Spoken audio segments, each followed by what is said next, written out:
नमस्कार सभी लोगों को, उत्कर्ष ऐप में आप सब लोगों का स्वागत है। तो देखिए, हम बात कर रहे थे विश्व के महाद्वीपों की, और विश्व के महाद्वीपों में मैंने आपको बताया था कि एक एक महाद्वीप को हम विस्तार से लेंगे, क्योंकि महाद्वीपों से बहुत सारे प्रश्न आपके बनते हैं।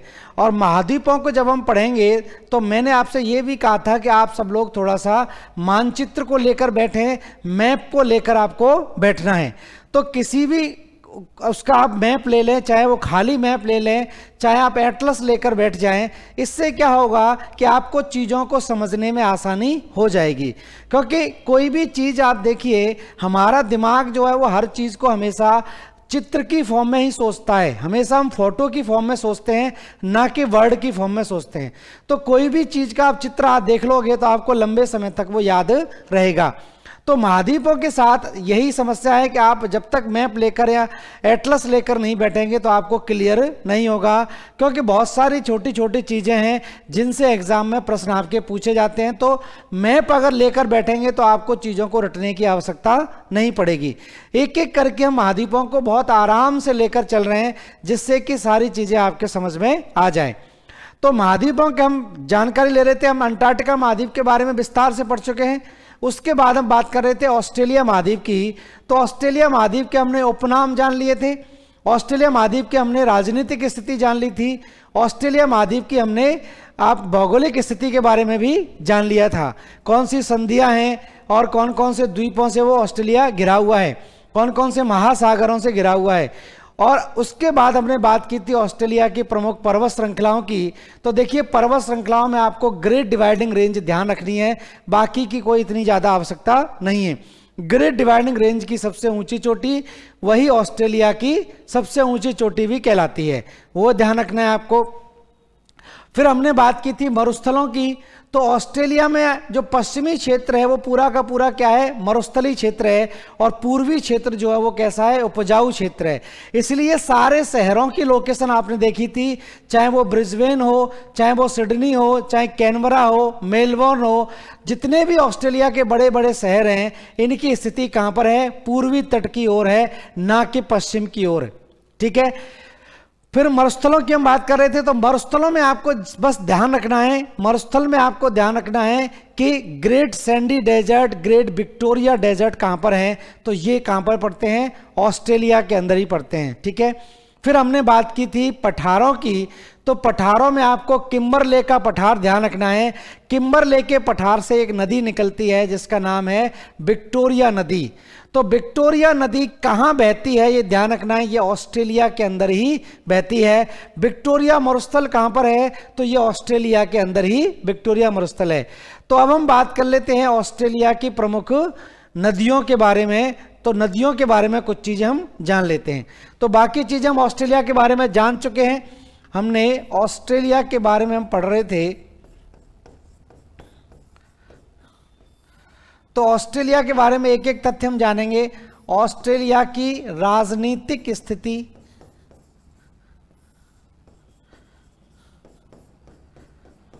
ठीक है। फिर हमने बात की थी ऑस्ट्रेलिया की भौगोलिक स्थिति, भौगोलिक स्थिति। फिर हमने बात की ऑस्ट्रेलिया के प्रमुख पर्वतों की बात हम कर चुके हैं। पठारों की बात हम कर चुके हैं, और मरुस्थल की बात हम कर चुके हैं। तो इतना पार्ट हम ऑस्ट्रेलिया के संबंध में कवर कर चुके हैं। अब हम आगे देखिए क्या क्या चीज़ें जानेंगे। आगे हम जानेंगे ऑस्ट्रेलिया की प्रमुख नदियों के बारे में, ऑस्ट्रेलिया की झीलों के बारे में, ऑस्ट्रेलिया के प्रमुख घास के मैदान,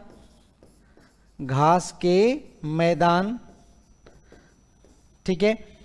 ऑस्ट्रेलिया के मूल निवासी पूछे जाते हैं। ठीक है। तो ये मेन चीज़ें और ऑस्ट्रेलिया के बारे में जानेंगे, इससे आपका पूरा टॉपिक कवर हो जाएगा। ठीक है। तो नेक्स्ट ले लेते हैं हम ऑस्ट्रेलिया के बारे में।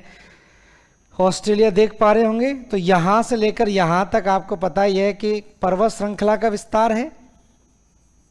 यहाँ पर इस तरह से पर्वत श्रृंखला है, इसको हम बोलते हैं ग्रेट डिवाइडिंग रेंज।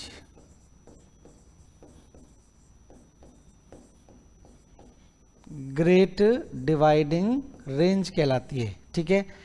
और ग्रेट डिवाइडिंग रेंज की सबसे ऊंची चोटी कौन सी है? ग्रेट डिवाइडिंग रेंज की सबसे ऊंची चोटी माउंट कोस्युस्को। माउंट कोस्युस्को ऑस्ट्रेलिया की सबसे ऊंची चोटी कहलाती है। अब देखिए ऑस्ट्रेलिया की प्रमुख नदियों की हम बात कर रहे हैं। ऑस्ट्रेलिया की प्रमुख नदियां, तो नदियों की यहां पर हम बात कर रहे हैं। तो देखिए यहां से एक नदी निकलती है इस तरह से,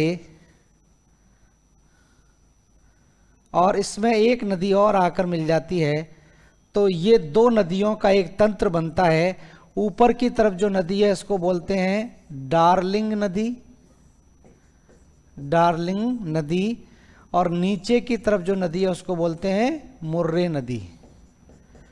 तो मुर्रे डार्लिंग नदी तंत्र यहां पर कहलाता है, और यही ऑस्ट्रेलिया की सबसे लंबी नदी भी कहलाती है, सबसे बड़ी नदी भी कहलाती है। अब इन दोनों नदियों के बीच में, दो नदियों के बीच का मैदानी भाग दोआब कहलाता है, ठीक है। तो यहां पर एक मैदानी भाग का निर्माण होता है।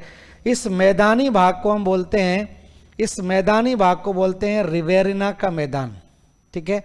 यहां पर जो मैदान आपका बना हुआ है, इस मैदानी भाग को हम क्या बोलते हैं? रिवेरिना, रिवेरिना मैदान। और रिवेरिना मैदान नदियों के द्वारा लाए गए अवसादों के निक्षेपण से बना है। तो यहां पर कैसी मिट्टी पाई जाएगी? जलोढ़ मिट्टी पाई जाएगी। और जलोढ़ मिट्टी इस भाग में किसके लिए जानी जाती है? गेहूं के उत्पादन के लिए जानी जाती है। तो ऑस्ट्रेलिया में गेहूं के उत्पादन के लिए कौन से मैदान प्रसिद्ध हैं? रिवेरिना के मैदान प्रसिद्ध हैं। तो ऑस्ट्रेलिया में रिवेरिना के मैदान दो नदियों के बीच का भाग है, तो जलोढ़ मिट्टी होगी। और जलोढ़ मिट्टी ये किसके लिए प्रसिद्ध है? यहाँ पर गेहूं के उत्पादन के लिए जानी जाती है। तो एक तो ये नदी है, और ये नदी कहाँ पर गिरती है? ये यहाँ पर ये गिरती है। यहाँ पर एक खाड़ी का निर्माण हुआ है, ये खाड़ी है, इसको हम बोलते हैं, ये आयर प्रायद्वीप है और उसके नीचे खाड़ी है, इसको बोलते हैं स्पेंसर की खाड़ी, स्पेंसर की खाड़ी, स्पेंसर की खाड़ी में गिरती है। उसके बाद एक चीज और यहां जानने वाली है, इसी नदी के तट पर, यही मुर्रे नदी के तट पर एक शहर बसा हुआ है। इस शहर को हम बोलते हैं सिडनी। ध्यान रखना, यहीं पर एक शहर बसा हुआ है सिडनी। तो यह पूछा जा सकता है कि सिडनी शहर कौन सी नदी के किनारे बसा हुआ है, ठीक है। उसके बाद ये जो क्षेत्र मैंने बताया था, यहां पर एक पठार मैंने बताया था आपको, अगर आपको याद होगा, तो यहां पर एक पठारी क्षेत्र है जिसको बोलते हैं किम्बरले का पठार, किम्बरले का पठार। थोड़ा और ऊपर यहां पर ये किम्बरले पठार कहलाता है, ठीक है। किम्बरले पठार है, और इस किम्बरले पठार से एक नदी निकलती है, और वो नदी इस तरह से यहां पर आकर गिरती है। इस नदी को बोलते हैं विक्टोरिया नदी, विक्टोरिया नदी। तो विक्टोरिया नदी कहां से निकल रही है? किम्बरले के पठार से निकलती है। ये पठार आप जानते ही हैं, किम्बरले, किम्बरले पठार, ठीक है। उसके बाद यहां पर एक नदी है, एक नदी यहां से निकलती है इस तरह से, और ऐसे बहते हुए यहां गिर जाती है, ठीक है। इस नदी को बोलते हैं स्वान नदी, स्वान नदी। और स्वान नदी इसलिए जानी जाती है क्योंकि स्वान नदी के किनारे बसा हुआ है पर्थ। तो ऑस्ट्रेलिया का पर्थ शहर जो है वो स्वान नदी के किनारे है। तो ये ऑस्ट्रेलिया की प्रमुख नदियां आपको ध्यान रखनी है। और यहां पर ऑस्ट्रेलिया की सबसे बड़ी झील है, या ऑस्ट्रेलिया का सबसे गहरा बिंदु है। इस गहरे बिंदु को हम बोलते हैं आयर झील, आयर झील। आयर झील ऑस्ट्रेलिया की सबसे बड़ी झील कहलाती है, सबसे बड़ी झील। तो ऑस्ट्रेलिया की सबसे बड़ी झील कहलाती है आयर झील। तो ये कुछ विशेषताएं आप ध्यान रखें ऑस्ट्रेलिया के बारे में। अब इतना हम इसको नोट डाउन कर लेते हैं, फिर उसके बाद आगे की प्रक्रिया चालू करेंगे। तो क्लियर है, ये मुर्रे डार्लिंग नदी है, स्पेंसर की खाड़ी में गिरती है, किम्बरले का पठार है, यहाँ से विक्टोरिया नदी निकलती है और स्वान नदी के किनारे पर्थ शहर बसा हुआ है। ये महत्वपूर्ण पॉइंट आपको नोट डाउन करने हैं। और ऑस्ट्रेलिया की सबसे बड़ी झील कहलाती है जिसको हम बोलते हैं आयर झील। और देखिए ऑस्ट्रेलिया के इस भाग में कुछ और एक संरचनाएं पाई जाती हैं। ये जो पूरा का पूरा क्षेत्र है, यहाँ पर उत्सृत कूप पाए जाते हैं। यहाँ पर ऐसे कुएं पाए जाते हैं जिनसे जमीन से नीचे से ऊपर की तरफ पानी निकलता रहता है। तो उत्सृत कूप यहाँ पर पाए जाते हैं, इसको हम बोलते हैं द ग्रेट आर्टिसन बेसिन। ये कहलाती है ग्रेट आर्टिसन बेसिन। तो ये पूछा जाता है कि ग्रेट आर्टिसन बेसिन का संबंध किस महाद्वीप से है, तो ये कौन सा महाद्वीप है? ऑस्ट्रेलिया। ठीक है, तो ये विशेषता हम लिख लेते हैं। ग्रेट आर्टिसन बेसिन कहाँ पर है?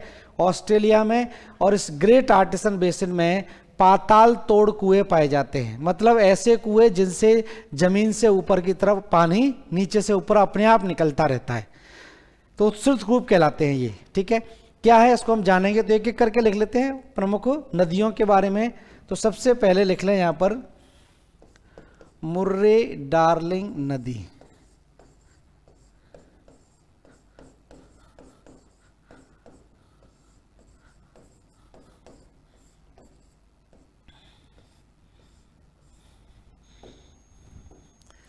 लिख लेना यहाँ पर ग्रेट डिवाइडिंग रेंज से निकलती हैं, ग्रेट डिवाइडिंग रेंज से निकलती हैं।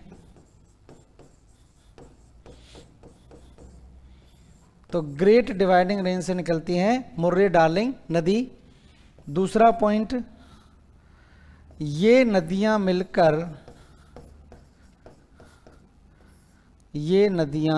मिलकर ऑस्ट्रेलिया का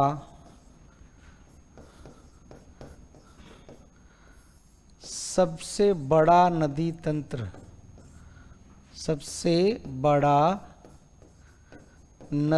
तंत्र बनाती हैं।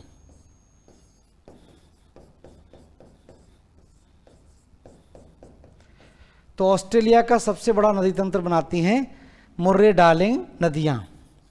अगला पॉइंट लिखें, इन नदियों के मध्य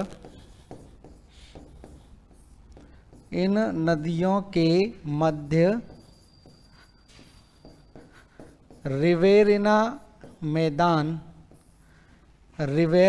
का मैदान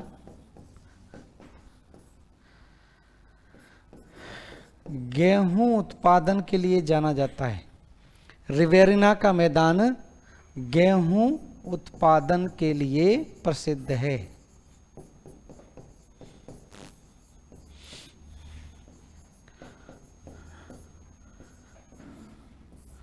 तो गेहूं उत्पादन के लिए ये क्षेत्र आपका जाना जाता है रिवेरिना का मैदान। ठीक है, नेक्स्ट लिख लें, ये नदियां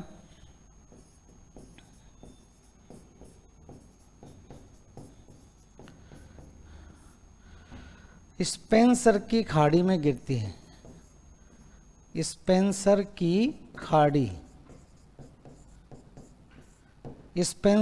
खाड़ी में गिरती हैं। तो दक्षिण में स्पेंसर की खाड़ी पड़ती है, वहां पर ये दोनों नदियां मिलकर आपस में गिर जाती हैं। तो ये स्पेंसर की खाड़ी ध्यान रखना कहां पर है? ऑस्ट्रेलिया के अंदर। ठीक है, एक पॉइंट और लिख लें, मुर्रे नदी के किनारे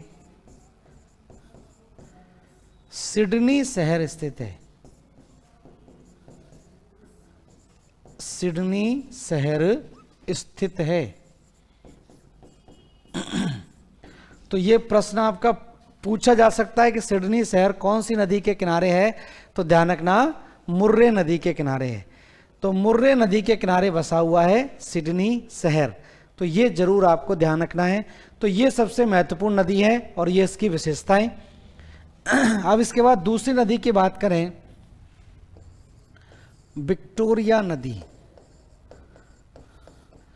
अब विक्टोरिया नाम प्रसिद्ध है इसलिए पूछ लेते हैं विक्टोरिया नदी, हालांकि इतनी ज़्यादा महत्वपूर्ण या बड़ी नदी नहीं है, लेकिन विक्टोरिया के नाम पर है तो नाम महत्वपूर्ण हो जाता है अपने आप में ही। ठीक है, तो लिख लेना ऑस्ट्रेलिया के पश्चिम में, ऑस्ट्रेलिया के उत्तर पश्चिम में, उत्तर पश्चिम में किम्बरले पठार से निकलती है। किम्बरले पठार, किम्बरले पठार से निकलती है। ठीक है, किम्बरले के पठार से निकलती है विक्टोरिया नदी। और अगली नदी की बात करें, इसको बोलते हैं स्वान नदी।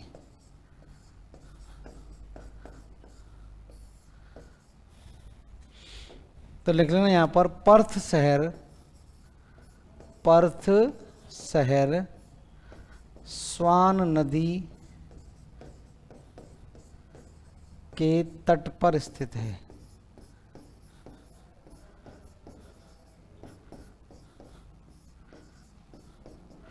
तो स्वान नदी के तट पर स्थित है पर्थ शहर। तो पश्चिम में पड़ता है बिल्कुल पर्थ, पश्चिमी ऑस्ट्रेलिया की राजधानी बताया था मैंने पर्थ। तो ये तीन प्रमुख नदियां यहां पर ध्यान रखनी है। अब इसके बाद हम बात करें झील की, तो यहां पर लिख लें आयर झील, आयर झील। तो देखिए आयर झील की बात करें तो लिख लेना ऑस्ट्रेलिया, ऑस्ट्रेलिया की सबसे बड़ी मीठे पानी की झील है, मीठे पानी की झील है। तो ऑस्ट्रेलिया की सबसे बड़ी मीठे पानी की झील कहलाती है आयर झील। और लिख लें नेक्स्ट, ऑस्ट्रेलिया का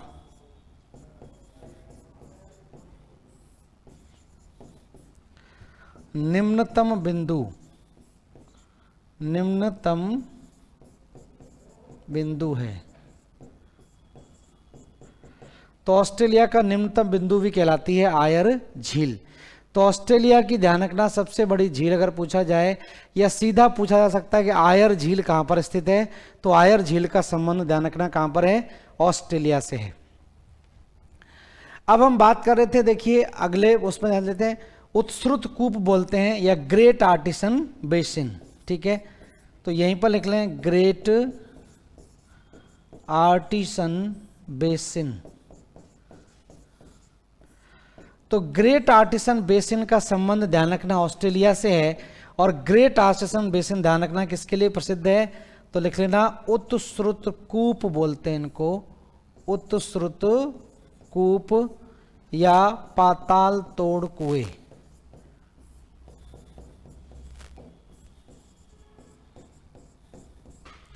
ठीक है, तो उत्सुत कूप और पाताल तोड़ कुएं के लिए प्रसिद्ध है आपकी कौन सी, ग्रेट आर्टिसन बेसिन।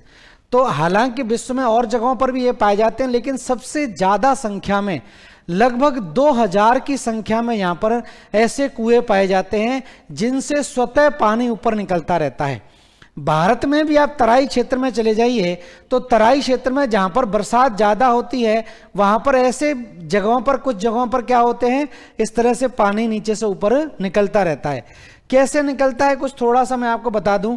तो देखिए भूगर्भिक संरचना को देखें, चट्टानों की संरचना को आप देखें तो मान लीजिए यहां पर उठा हुआ भाग है और यहां पर इस तरह से दबा हुआ भाग है, लेकिन यहां पर संरचना इसकी इस तरह से ही है। भाई चट्टानें इस तरह से कहीं पर उठी हुई है, कहीं पर धसी हुई है, और यहाँ पर मान लीजिए भूगर्भिक जल इकट्ठा होता है, यहाँ पर क्या होता है, भूगर्भिक जल जमा होता रहता है। ठीक है, अब मान लीजिए यहाँ पर इस क्षेत्र में भारी वर्षा होती है, ये भारी वर्षा वाला क्षेत्र है और यहाँ पर कम वर्षा हो रही है, उतनी वर्षा नहीं होती है। अब यहाँ पर जब ज़्यादा वर्षा होगी तो धीरे धीरे करके पानी रिश्ते रिश्ते कहाँ पर आ जाएगा, इस वाली परत में आ जाएगा और यहाँ पर चट्टानों से पानी नीचे ढलान की तरफ ही बहकर जाएगा। जब ढलान की तरफ लगातार पानी बहता रहेगा, स्लोप के अनुसार लगातार पानी इधर बहता रहेगा और लगातार पानी इधर बहता रहेगा तो इधर की तरफ ज़्यादा दबाव पड़ेगा इस चट्टानों पर, और दबाव यहाँ पर ज़्यादा हो जाएगा तो इन चट्टानों में क्या होगा, अगर कहीं पर जरा सा भी छिद्र है तो इस छिद्र से ऊपर की तरफ क्या होगा, पानी निकलने लग जाएगा इस तरह से। तो ऐसे जो कुएं होते हैं इनको हम बोलते हैं उत्स्रुत कूप बोलते हैं, और ये बहुत बड़े क्षेत्र में यहाँ पर दिखाई देते हैं, इस वजह से ये क्षेत्र जाना जाता है। तो ऑस्ट्रेलिया में ध्यान रखना, ग्रेट आर्टिसन बेसिन कहाँ पर पाई जाती है, ऑस्ट्रेलिया के अंदर। ठीक है, ऑस्ट्रेलिया की देखिए हम बात कर रहे हैं तो ऑस्ट्रेलिया की एक और विशेषता जान लेते हैं। जैसे ये मान लीजिए ऑस्ट्रेलिया महाद्वीप है इस तरह से, ठीक है। अब ऑस्ट्रेलिया महाद्वीप के इस भाग में यहां पर प्रवाल भित्तियों के कारण एक बहुत बड़ी पर्वत श्रृंखला का विस्तार कर दिया गया है। यहां पर इस स्थान पर यहां पर प्रवाल भित्तियों के कंकाल आप जानते हैं कैल्शियम कार्बोनेट के बने होते हैं, कोरल चट्टाने, कोरल या मूंगा चट्टाने सुना होगा। तो मूंगा चट्टानों के कारण यहां पर एक बहुत बड़ी पर्वत श्रृंखला का निर्माण कर दिया गया है। इस पर्वत श्रृंखला को बोलते हैं हम ग्रेट बैरियर रीफ।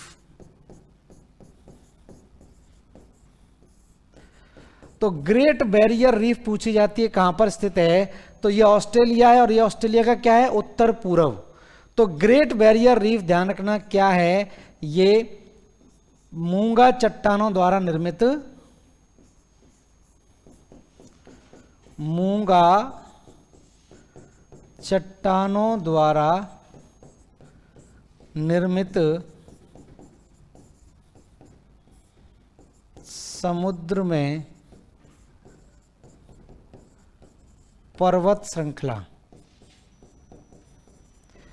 तो लगभग 2000 किलोमीटर लंबी पर्वत श्रृंखला का निर्माण हो गया है।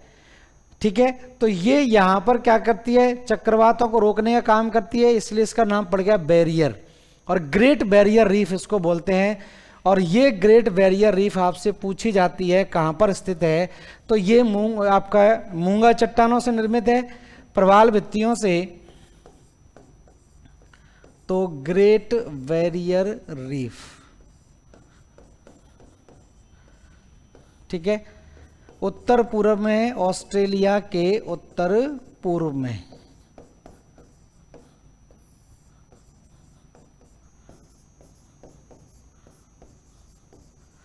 उत्तर पूर्व में लगभग 2000 किलोमीटर लंबी। तो लगभग 2000 किलोमीटर लंबा स्ट्रक्चर ये दिखाई देता है, मूंगा चट्टानों से निर्मित है। और मूंगा चट्टानें बहुत कलरफुल होती हैं, सुंदर होती हैं, इसलिए इसको क्या कहा जाता है, समुद्र का बगीचा कहा जाता है। तो ध्यान रखना, ग्रेट बैरियर रीफ को हम क्या बोलते हैं, ग्रेट बैरियर रीफ को ध्यान रखना है समुद्र का बगीचा कहा जाता है, गार्डन ऑफ सी। तो समुद्र का बगीचा ध्यान रखें किसे कहते हैं, ग्रेट बैरियर रीफ को। तो ग्रेट बैरियर रीफ को ध्यान रखना, समुद्र का बगीचा कहा जाता है। समुद्र का बगीचा किसे कहते हैं, ग्रेट बैरियर रीफ को। और ग्रेट बैरियर रीफ कहां पर है, ऑस्ट्रेलिया के उत्तर पूर्वी भाग में। और ये किससे बनी हुई है, मूंगा चट्टानों से। और मूंगा चट्टानें बहुत ज्यादा सुंदर, देखा होगा आपने अगर चैनल डिस्कवरी वगैरह देखते होंगे, तो समुद्र की गहराई में प्रवाल भित्तियों के कंकाल से बहुत ही मजबूत चट्टानों का निर्माण हो जाता है। प्रवाल भित्तियां क्या है, सीलेंट्रेट एक फाइलम होता है। सीलेंट्रेट फाइलम के अंदर कुछ जीव पाए जाते हैं, उन जीवों को हम बोलते हैं प्रवाल भित्तियां। अब प्रवाल जो होते हैं या कोरल जो होते हैं वो बहुत कमजोर जीव होते हैं, जैसे घोंगा आपने देखा होगा अपने चारों तरफ कवच का निर्माण कर लेता है, वो मॉलस्क के अंदर आता है, लेकिन वे जो कमजोर जीव हैं अपने चारों तरफ एक खोल बना लेते हैं और वो खोल होता है कैल्शियम कार्बोनेट का। जीव जब उसमें से मर जाता है, चला जाता है, वो खोल चट्टानों से चिपका रह जाता है और लगातार वो खोल जमा होते रहते हैं तली में, तो धीरे धीरे करके वो हिस्सा समुद्र में ऊपर उठता चला जाता है। तो निरंतर समुद्र की तली में उनके खोल जमा होते रहते हैं इस तरह से, तो धीरे धीरे करके ये भाग समुद्र से ऊपर आ जाता है। तो ये क्या करेगा, एक द्वीप का निर्माण कर देगा या चट्टानों की एक श्रृंखला का निर्माण कर देगा। ठीक है, तो इस तरह से प्रवाल भित्तियों का कारण एक लंबी पर्वत श्रृंखला बन गई है। तो ये यहाँ पर बनी हुई है और ये वहीं पर बनती है जहाँ सूर्य का प्रकाश पर्याप्त मात्रा से मिलता है और जो समुद्री लहरों में गति पाई जाती है। तो भूमध्य रेखा और कर्क रेखा के बीच में ये स्थिति बनती है। और आपको पता ही है कि ऑस्ट्रेलिया के बीचों बीच से कौन सी रेखा गुजरती है, मकर रेखा गुजरती है। तो मकर रेखा ऑस्ट्रेलिया के बिल्कुल बीचों बीच से होकर गुजरती है। ठीक है, तो ये बात हो गई ऑस्ट्रेलिया के प्रमुख नदियों की, झीलों की। और यहाँ पर दो स्ट्रक्चर और ध्यान रखने हैं, ग्रेट आर्टिसन बेसिन और दूसरा आपका ग्रेट बैरियर रीफ। तो ग्रेट आर्टिसन बेसिन और ग्रेट बैरियर रीफ दो चीजें आपको और ध्यान रखनी है इसके संबंध में। अब देखिए ऑस्ट्रेलिया के संबंध में कुछ चीजें हम और जान लेते हैं। जैसे कभी कभार पूछ लेते हैं कि इसमें ऑस्ट्रेलिया के घास के मैदानों को क्या कहते हैं, या ऑस्ट्रेलिया में ही हम बात करें ऑस्ट्रेलिया के मूल निवासियों को क्या कहा जाता है। तो ये कई बार एग्जाम में आ चुका है। या ऑस्ट्रेलिया में कौन कौन से पशुओं का पालन किया जाता है। तो ऑस्ट्रेलिया के अंदर एक विशेष प्रकार की एक अच्छी गुणवत्ता की ऊन देने वाली भेड़ पाली जाती है, उसको बोलते हैं मेरिनो भेड़। तो मेरिनो भेड़ का पालन विश्व में सबसे ज्यादा कहां पर किया जाता है, ऑस्ट्रेलिया में किया जाता है, जिससे ऊन प्राप्त की जाती है। और विश्व में ऊन के उत्पादन में पहला स्थान किसका है, ऑस्ट्रेलिया का ही है। जो भेड़ों से ऊन प्राप्त करते हैं उसमें ऑस्ट्रेलिया प्रथम स्थान पर आपका आता है। ठीक है, तो कुछ विशेषता यहां पर हम और जान लेते हैं, पॉइंट वाइज लिख लेते हैं। जैसे हम बात कर रहे थे ऑस्ट्रेलिया के घास के मैदानों को। ठीक है, तो देखिए एक चीज मैं आपको बता दूं, पहले मैं बात कर भी चुका हूं। जैसे ये मान लीजिए पृथ्वी है, यहां से गुजर रही है भूमध्य रेखा, यहां से गुजर रही है कर्क रेखा और यहां से गुजर रही है मकर रेखा। भूमध्य रेखा, कर्क रेखा और मकर रेखा। ठीक है, यहां पर और ऊपर चले जाएं 66.5 डिग्री नॉर्थ और 66.5 डिग्री साउथ। ये जो भाग है इसको हम बोलते हैं आर्कटिक व्रत, और ये कहलाता है अंटार्कटिक व्रत, और ये ध्रुवीय क्षेत्र कहलाता है। तो आपको पता ही है कि सूर्य की लंबवत किरणें कहां पर पड़ती हैं, सूर्य की लंबवत किरणें कर्क रेखा पर, भूमध्य रेखा पर, मकर रेखा पर। मतलब सूर्य इसी क्षेत्र में साल भर सूर्य की लंबवत किरणें इसी भाग में पड़ती हैं। तो यहाँ पर तापमान ज़्यादा होगा, और यहाँ पर तापमान ज़्यादा होगा तो इस क्षेत्र को हम क्या बोलेंगे, उष्ण कटिबंधीय क्षेत्र बोलते हैं। ठीक है, तो ये जो भाग है इस भाग को हम क्या बोलते हैं, इसको हम बोलते हैं उष्ण कटिबंधीय।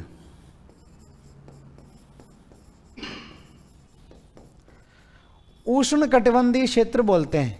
ठीक है, और यहां पर सूर्य की किरणें तिरछी पहुंचेंगी, और यहां पर सूर्य की किरणें अगर तिरछी पहुंचेगी तो यहां पर तापमान कम होगा, और यहां पर जब तापमान कम होगा तो इस पूरे के पूरे क्षेत्र को हम क्या बोलेंगे, शीतोष्ण कटिबंध बोल देंगे। शीतोष्ण कटिबंधीय क्षेत्र कहलाएगा, टेम्परेट कहलाएगा, शीतोष्ण कटिबंध।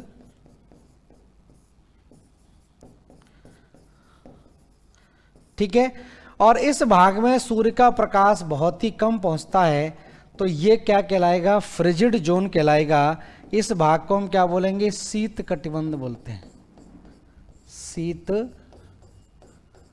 कटिबंध, शीत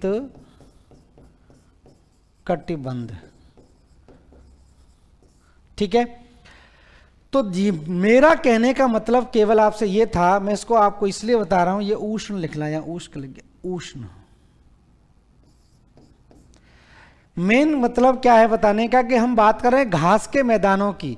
तो घास के मैदान दो तरह के होते हैं, दोनों तरह से आपसे पूछा जाता है।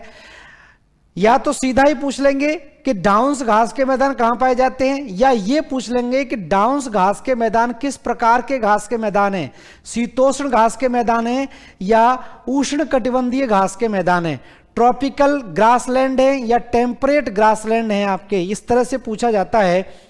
तो ध्यान रखना, कर्क रेखा और मकर रेखा के बीच में जो घास के मैदान होंगे वो कैसे होंगे, वो आपके ट्रॉपिकल ग्रासलैंड कहलाएंगे, उष्ण कटिबंधीय घास के मैदान कहलाएंगे। और कर्क रेखा के ऊपर और मकर रेखा के नीचे जो घास के मैदान होंगे वो कैसे कहलाएंगे, शीतोष्ण कटिबंध कहलाएंगे। उम्मीद है क्लियर हो गया होगा। अब जैसे ऑस्ट्रेलिया की हम बात करें तो ये इस तरह से ऑस्ट्रेलिया है, और आपको पता ही है कि ऑस्ट्रेलिया में, ऑस्ट्रेलिया के बीचों बीच से गुजर जाती है मकर रेखा।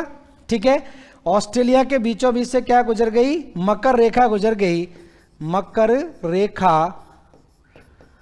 और जो ऑस्ट्रेलिया के घास के मैदान हैं वो कहाँ पाए जाते हैं, वो यहाँ पर पाए जाते हैं। ऑस्ट्रेलिया के घास के मैदान इस क्षेत्र में पाए जाते हैं। तो इन घास के मैदानों को हम क्या बोलते हैं, डाउन्स बोलते हैं। तो ऑस्ट्रेलिया के घास के मैदानों को हम क्या बोलते हैं, डाउन्स के नाम से जानते हैं, इनको हम डाउन्स बोलते हैं। तो डाउन्स घास के मैदान कैसे हो जाएंगे, मकर रेखा के नीचे है, तो डाउन्स घास के मैदान कैसे हो जाएंगे, शीतोष्ण घास के मैदान हो जाएंगे, शीतोष्ण घास के मैदान। तो अब इस कॉन्सेप्ट को थोड़ा सा ध्यान रखें। बात करेंगे हम अफ्रीका की भी, हम दक्षिणी अमेरिका की भी। तो जहां भी कर्क रेखा और मकर रेखा के बीच में जितने भी घास के मैदान हैं वो सारे के सारे कैसे कहलाएंगे, उष्ण कटिबंधीय कहलाएंगे। और कर्क रेखा के ऊपर और मकर रेखा के नीचे अगर कोई भी घास के मैदान है तो वो कैसे कहलाएंगे, शीतोष्ण। तो ऑस्ट्रेलिया के घास के मैदानों को हम क्या बोलते हैं, डाउन्स बोलते हैं। और डाउन्स कैसे हैं, शीतोष्ण घास के मैदान हैं। ठीक है, तो ये सिंपल सा नाम ध्यान रखें, ऑस्ट्रेलिया के घास के मैदानों को डाउन्स बोलते हैं। अब हम बात करें नेक्स्ट, ऑस्ट्रेलिया में ध्यान रखना मेरिनो भेड़ पाली जाती है। मैं नेक्स्ट लेता हूं, एक पॉइंट लिखता हूं, विश्व में सर्वाधिक भेड़ों की संख्या, विश्व में सर्वाधिक भेड़ों की संख्या ऑस्ट्रेलिया में है। विश्व में सर्वाधिक भेड़ों की संख्या कहां पर है, ऑस्ट्रेलिया में है। ठीक है, और ऑस्ट्रेलिया में, यहीं लिख देता हूं नीचे, ऑस्ट्रेलिया में उत्तम गुणवत्ता की ऊन देने वाली भेड़ मेरिनो भेड़,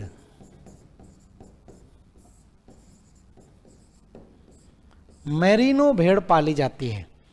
तो ध्यान रखना, सबसे उत्तम गुणवत्ता की जो ऊन प्राप्त होती है वो किससे प्राप्त होती है, मेरिनो भेड़ से प्राप्त होती है। और मेरिनो भेड़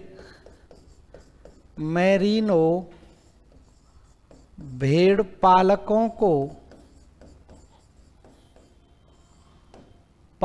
को जेकारू कहा जाता है, जेकारू। तो जेकारू क्या है, भेड़ पालक हैं, जेकारू कहते हैं। तो मेरिनो भेड़ पालक जो होते हैं उनको जेकारू कहा जाता है। और यहां पर जहां पर भेड़ों को रखा जाता है, जैसे हमारे यहां बाड़ा बोल देते हैं, भेड़ों का बाड़ा, वहां पर उनको स्टेशन बोलते हैं। और बाड़े में तो आपने ज़्यादा से ज़्यादा 200, 300, 500, 1000 भेड़ें देखी होगी। यहाँ पर एक एक स्टेशन में, स्टेशन कहा जाता है जहाँ पर भेड़ों को पाला जाता है, एक एक स्टेशन में कम से कम 1-1 लाख भेड़ें निवास करती हैं। तो यहाँ पर बहुत बड़े बड़े भेड़ों के पालक वाले क्षेत्र हैं और जनसंख्या यहाँ की कम है, इंसान नहीं है, तो भेड़ों की देखभाल और रखवाली जो करते हैं वो यहाँ पर कुत्ते करते हैं। और यहाँ पर विशेष किस्म के कुत्ते पाले जाते हैं जो भेड़ों की देखभाल करते हैं, उनको डिंगो कहा जाता है, डिंगो कहा जाता है। तो इतना आपसे नहीं पूछा जाएगा, केवल आपको ध्यान रखनी है कि मेरिनो भेड़ विश्व में सबसे ज़्यादा कहाँ पर पाई जाती है? ऑस्ट्रेलिया में। भेड़ों की सर्वाधिक संख्या किस में है? तो ऑस्ट्रेलिया के अंदर है। और मेरिनो भेड़ विश्व में सबसे ज़्यादा उत्तम गुणवत्ता की ऊन देने वाली भेड़ जानी जाती है। और विश्व में सबसे ज़्यादा ऊन का उत्पादन कौन सा देश करता है? तो विश्व में सबसे ज़्यादा ऊन का उत्पादन ऑस्ट्रेलिया ही करता है।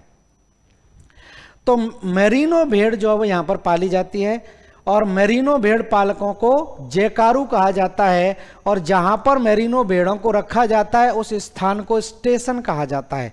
जैसे रेलवे स्टेशन होता है उसी तरह यहाँ पर भेड़ों को रखने के लिए स्टेशन। और भेड़ों की जो रखवाली करते हैं उन कुत्तों को डिंको कहा जाता है, डिंको। तो इतना क्लियर है। अब यहाँ पर एक और प्रश्न आपका बनता है कि ऑस्ट्रेलिया के मूल निवासियों को क्या कहा जाता है?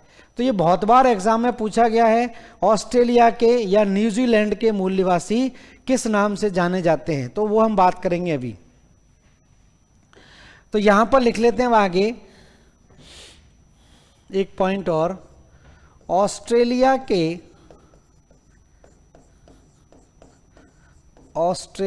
के मूल निवासियों को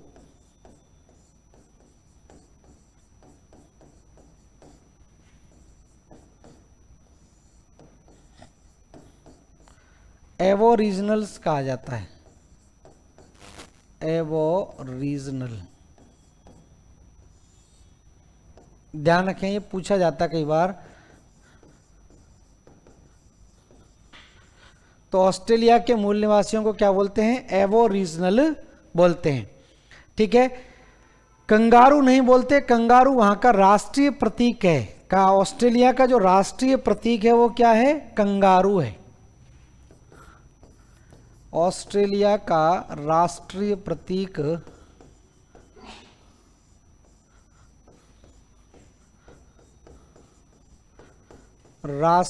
प्रतीक जो है वो कंगारू है। वहाँ के व्यक्तियों को नहीं कंगारू बोलते हैं, ठीक है ना। तो ये एबोरिजिनल है, वहाँ के मूल निवासी, वहाँ के मूल निवासियों को एबोरिजिनल कहा जाता है। और वहाँ का जो राष्ट्रीय प्रतीक है वो कंगारू के नाम से जाना जाता है। तो ये तो कुछ वैसी विशेषताएं थी, बेसिक चीज़ें हमने जान लिया ऑस्ट्रेलिया के बारे में। अब हम जान लेते हैं कि ऑस्ट्रेलिया में कौन कौन से प्रमुख खनिज पाए जाते हैं। खनिजों से भी आपका प्रश्न पूछा जाता है और मेनली वही पूछा जाता है जो आपका बहुत ज़्यादा इम्पोर्टेंट है, ठीक है। क्योंकि विश्व में बहुत जगहों पर कई प्रकार के खनिज पाए जाते हैं। या तो ये पूछ लेते हैं कि सबसे बड़ा उत्पादक या सबसे बड़ा भंडार, उसी हिसाब से यहाँ पर प्रश्न आपके पूछे जाते हैं। तो ऑस्ट्रेलिया में प्रमुख खनिजों की यहाँ पर हम बात कर लेते हैं, कौन कौन से खनिज ऑस्ट्रेलिया में प्रमुख खनिज पाए जाते हैं। तो देखिए, ऑस्ट्रेलिया के खनिजों की बात करें तो मैप पर हम लेके चल लेते हैं, हेडिंग डाल लीजिए आप, ऑस्ट्रेलिया के प्रमुख खनिज।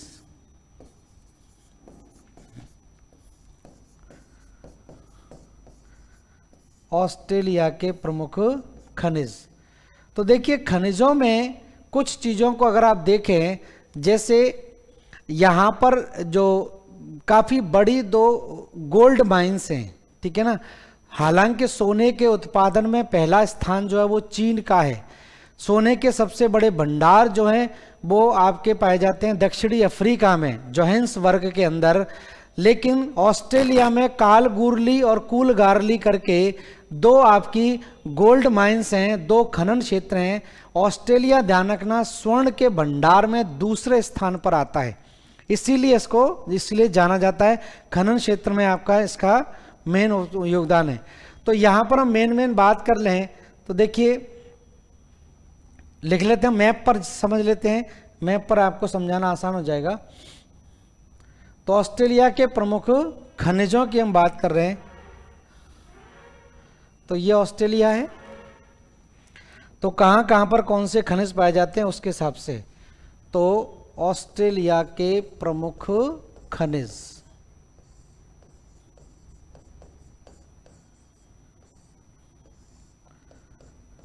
ठीक है। तो देखिए खनिजों की बात होती है तो यहां पर इस क्षेत्र में, ऑस्ट्रेलिया के इस भाग में, ये जो भाग है यहां पर एक क्षेत्र है, इसको बोलते हैं बायपा क्षेत्र, बायपा क्षेत्र। और बायपा क्षेत्र जो है वो जाना जाता है बॉक्साइट के लिए। बॉक्साइट के लिए जाना जाता है ऑस्ट्रेलिया का बायपा क्षेत्र। तो बायपा क्षेत्र आपको ध्यान रखना है, किसके लिए जाना जाता है, बॉक्साइट। और बॉक्साइट से क्या निकाला जाता है, किसका अयस्क है बॉक्साइट, एल्युमिनियम का। एल्युमिनियम का अयस्क कहलाता है आपका बॉक्साइट, ठीक है। अब हम बात करें पश्चिमी ऑस्ट्रेलिया में एक क्षेत्र पड़ता है पिलवरा। यहां पर पश्चिमी ऑस्ट्रेलिया है और पश्चिमी ऑस्ट्रेलिया के इस भाग में यहां पर एक क्षेत्र पड़ता है, इसको बोलते हैं हम पिलवरा, पिलवरा क्षेत्र। और पिलवरा क्षेत्र आपका जाना जाता है किसके लिए, कोयला। तो ऑस्ट्रेलिया में कोयले के भंडार पश्चिमी भाग में है और पश्चिमी भाग में ध्यान रखना पिलवरा क्षेत्र किसके लिए जाना जाता है, कोयले के लिए प्रसिद्ध है पिलवरा क्षेत्र, ठीक है। इसी तरह हम बात करें यहां पर इस स्थान पर, इसी पश्चिमी ऑस्ट्रेलिया वाले भाग में दो गोल्ड माइंस हैं, दो सोने की खानें हैं। एक कहलाती है कालगूरली और दूसरा कूलगारली। कालगूरली और कूलगारली दोनों क्या हैं, स्वर्ण खनन क्षेत्र। तो स्वर्ण खनन क्षेत्र कहलाते हैं। तो ध्यान रखना चीन के बाद दूसरे स्थान पर सबसे ज़्यादा गोल्ड का उत्पादन करने वाला अगर कोई देश है तो वो ऑस्ट्रेलिया है। उत्पादन में पहले स्थान पर चीन है, दूसरे स्थान पर ऑस्ट्रेलिया है। और भंडार की बात आती है तो भंडार में पहले स्थान पर दक्षिणी अफ्रीका का जोहान्सबर्ग आता है, वह हम जानेंगे वो भी। तो वहाँ पर जोहान्सबर्ग जो है वो उसको स्वर्ण नगरी के रूप में भी जाना जाता है। तो विश्व में सबसे ज़्यादा सोने के भंडार दक्षिणी अफ्रीका में है। सोने के उत्पादन में पहला स्थान चीन का है, नोट करते चले जाएं जो मैं बोल रहा हूँ, पहला स्थान चीन का है और दूसरा स्थान उत्पादन में कौन सा है, ऑस्ट्रेलिया का है, ठीक है। तो ऑस्ट्रेलिया में ध्यान रखना दो गोल्ड माइंस हैं, कालगूरली और कूलगारली, जहां पर भारी मात्रा में सोने का उत्पादन किया जाता है, ठीक है। उसके बाद इस क्षेत्र में, इस भाग में माउंट ईसा और ब्रोकन हिल्स ये जगह पड़ती है। यहां पर माउंटेन रेंज है माउंट ईसा और ब्रोकन हिल्स। माउंट ईसा तथा ब्रोकन हिल्स। तो माउंट ईसा और ब्रोकन हिल्स ध्यान रखना किसके लिए है, सीसा जस्ता। और सीसा जस्ता जुड़वा खनिज है और जहां पर सीसा जस्ता पाया जाएगा वहीं पर क्या भी पाया जाएगा, चांदी भी पाया जाएगा, ठीक है। जैसे हमने पढ़े थे खनिज, आप देखेंगे राजस्थान के अंदर जो खाने पाए जाते हैं जहां पर सीसा जस्ता पाया जाता है वहां पर चांदी भी आपका पाया जाता है। तो सीसा जस्ता और चांदी के लिए ध्यान रखना माउंट ईसा तथा ब्रोकन हिल्स जो है वो बहुत फेमस जगह हैं, ठीक है। उसके बाद हम बात करें यूरेनियम की। तो यूरेनियम ध्यान रखना, यूरेनियम के भंडार में सबसे पहला स्थान किसका है, ऑस्ट्रेलिया का है। और यूरेनियम के उत्पादन में पहला स्थान किसका है, कनाडा का है। ठीक है, तो यूरेनियम की बात करें तो यहां पर राम जंगल क्षेत्र और आपका उसी में रेडियम हिल कहलाती है। तो रेडियम हिल यहां पर ध्यान रखें, इस क्षेत्र में लिख लें यहां पर राम जंगल क्षेत्र, राम जंगल क्षेत्र में रेडियम हिल, रेडियम हिल ये जानी जाती है किसके लिए? यूरेनियम के लिए। तो ये जानी जाती है यूरेनियम। और यूरेनियम की बात आती है तो ध्यान रखना, भंडार में प्रथम स्थान ऑस्ट्रेलिया, ऑस्ट्रेलिया और उत्पादन में प्रथम स्थान कनाडा का है। ठीक है, तो यूरेनियम के भंडार अगर पूछे जाएं सबसे ज्यादा किस देश में है? ऑस्ट्रेलिया में।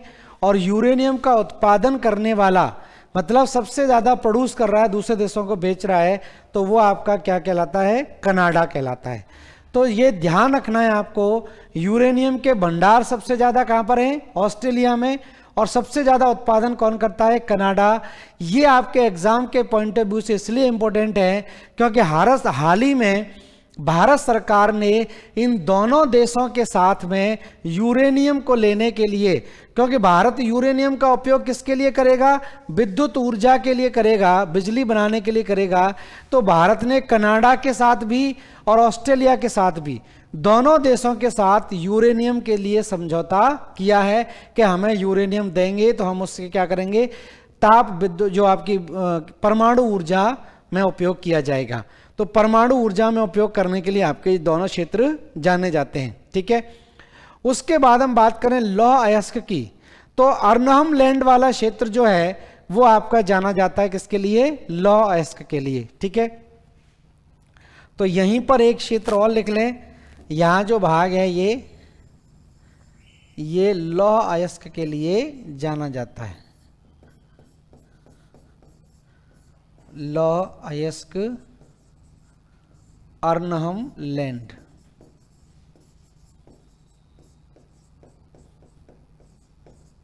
ठीक है, तो अर्नहम लैंड प्रायद्वीप जो है वो जाना जाता है किसके लिए? लौह अयस्क के लिए। बाइपा क्षेत्र जाना जाता है बॉक्साइट के लिए।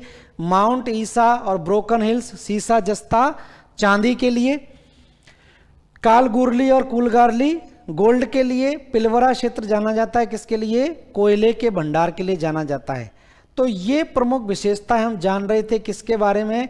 ये सारी की सारी विशेषता हो गई ऑस्ट्रेलिया के बारे में। ठीक है, ऑस्ट्रेलिया के बारे में सारी चीजें आपने एक तरह से जान ली। तो ऑस्ट्रेलिया के बारे में हमने लगभग सारे पार्ट कवर कर लिए। अब हम बात करें, देखिए ऑस्ट्रेलिया के नीचे एक छोटा सा और देश है जिसको हम बोलते हैं पूर्व का ब्रिटेन। पूर्व के ब्रिटेन के नाम से जाना जाता है और इस देश को हम क्या बोलते हैं? ऑस्ट्रेलिया, वो न्यूजीलैंड बोलते हैं। तो न्यूजीलैंड के बारे में कुछ फैक्ट हम यहाँ पर और जान लेते हैं जो आपके इम्पोर्टेंट भी हैं। ठीक है, तो जान लेते हैं न्यूजीलैंड के बारे में कुछ चीजें। तो देखिए हेडिंग डाल लें आप लोग, न्यूजीलैंड, न्यूजीलैंड।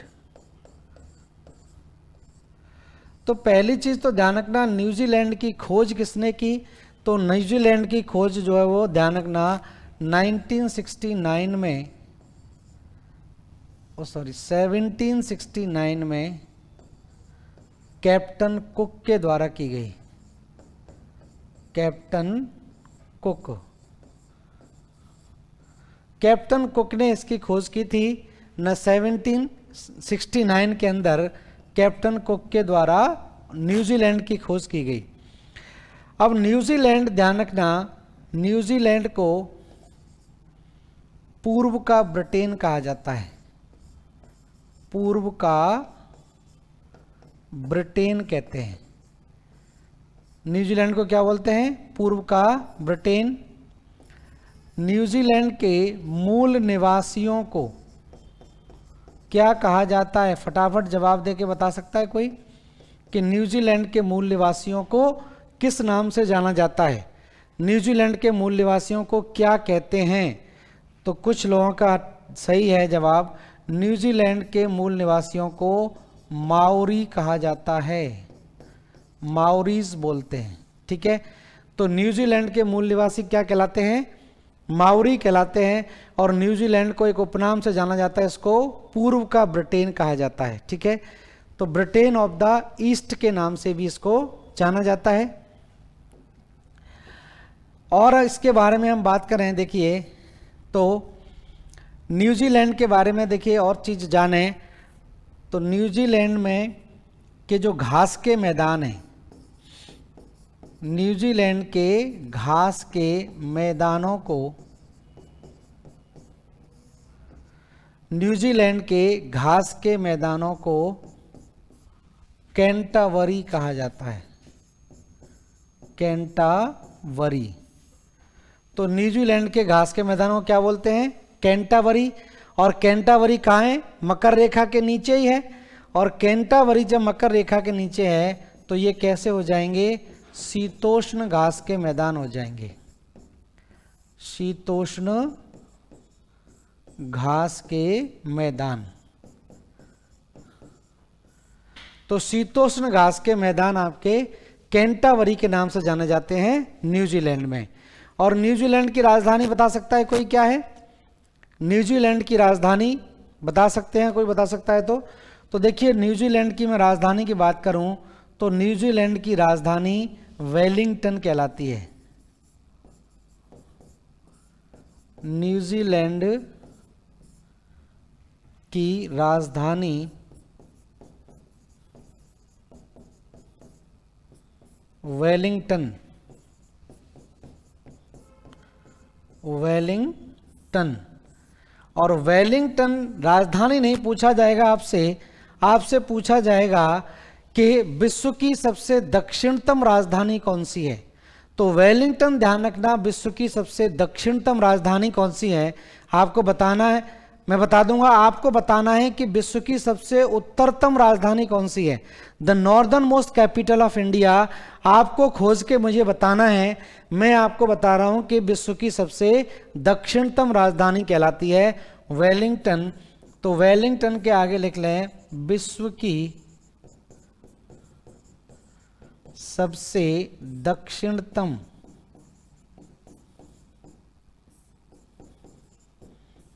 राजधानी। तो विश्व की सबसे दक्षिणतम राजधानी कहलाती है वेलिंगटन। तो ये तो न्यूजीलैंड के बारे में हम जान लेते हैं। अब कुछ और विशेषताएं न्यूजीलैंड के बारे में जान लेते हैं।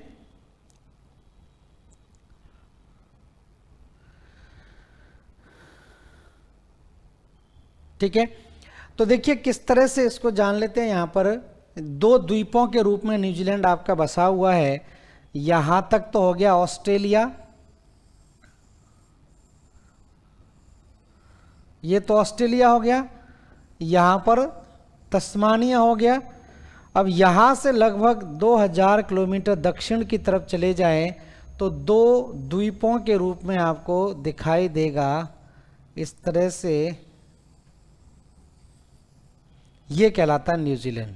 ठीक है, तो न्यूजीलैंड और ऑस्ट्रेलिया के बीच में एक सागर है, इस सागर को बोलते हैं तस्मान सागर।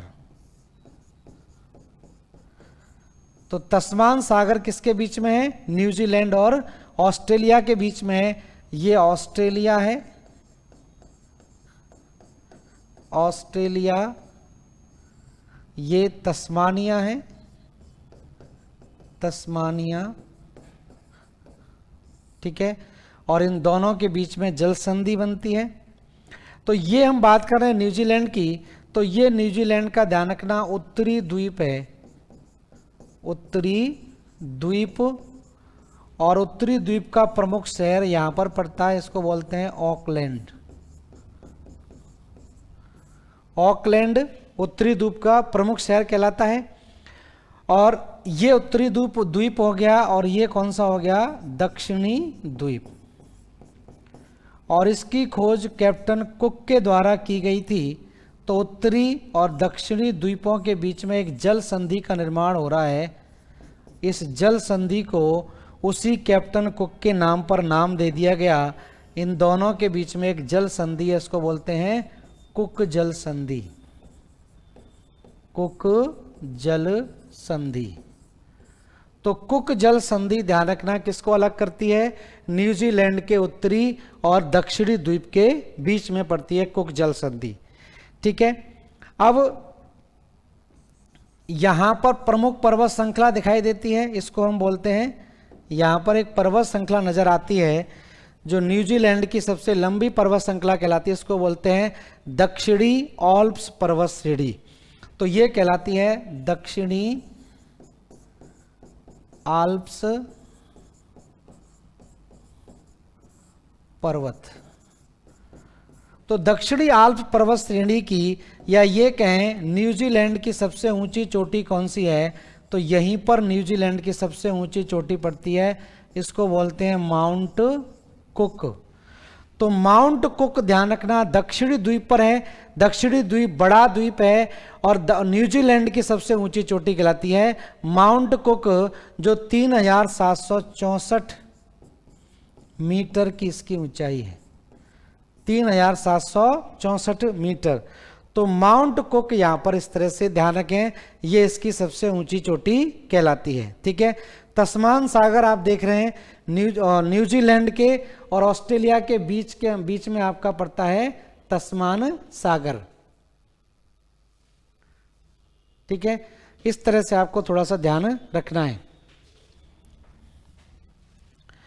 और उसके बाद कुछ और चीजों को अगर जाने तो ये उत्तरी द्वीप है और उत्तरी द्वीप पर न्यूजीलैंड की सबसे बड़ी झील कहलाती है, इसको बोलते हैं टापो झील।